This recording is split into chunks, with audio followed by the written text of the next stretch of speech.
અરવલ્લી સાબરકાંઠા જિલ્લામાં પ્રથમ વખત મોડાસા ખાતે શિવજીને અતિ પ્રિય એવી અતિરુદ્ર યજ્ઞ યોજાયો હતો। અતિરુદ્ર યજ્ઞમાં કુલ 25 લાખ આહુતિ આપવામાં આવે છે। અતિરુદ્ર યજ્ઞ શ્રી કૃષ્ણ આશ્રમ બોલુંદ્રાના અગ્નિહોત્રી આચાર્ય આત્રેય કુમારની આગેવાનીમાં થયો હતો, જેમાં ગુજરાત, રાજસ્થાન, મધ્યપ્રદેશ, ઉત્તરાખંડ અને આસામના કુલ 175 વેદપાઠી ભૂદેવો દ્વારા આહુતિ આપવામાં આવી હતી। 11 લઘુરુદ્ર કરીએ ત્યારે એક મહારુદ્ર થાય, એવા 11 મહારુદ્ર થાય ત્યારે એક અતિરુદ્ર યજ્ઞ થાય। આ મોડાસાના શ્રી અશોકભાઈ જોશીના મુખ્ય યજમાન પદે આ યજ્ઞ થઈ રહ્યો છે।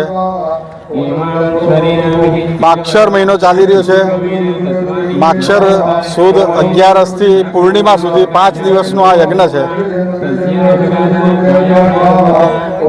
આ યજ્ઞની અંદર ગુજરાતના, રાજસ્થાનના, ઓરિસ્સાના, મહારાષ્ટ્ર, નાસિકના બધા વિવિધ પંડિતો 175ની સંખ્યામાં હાલ યજ્ઞમાં ભાગ લઈ રહ્યા છે અને વિશ્વ શાંતિ, સુખ શાંતિ, સમૃદ્ધિ, પ્રદેશનું અને આપણું રાષ્ટ્રનું કલ્યાણ થાય એ એનો મુખ્ય હેતુ છે।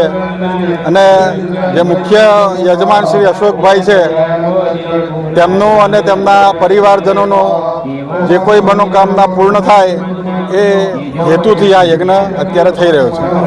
આ યજ્ઞથી કેવા ફળની પ્રાપ્તિ થતી હોય છે?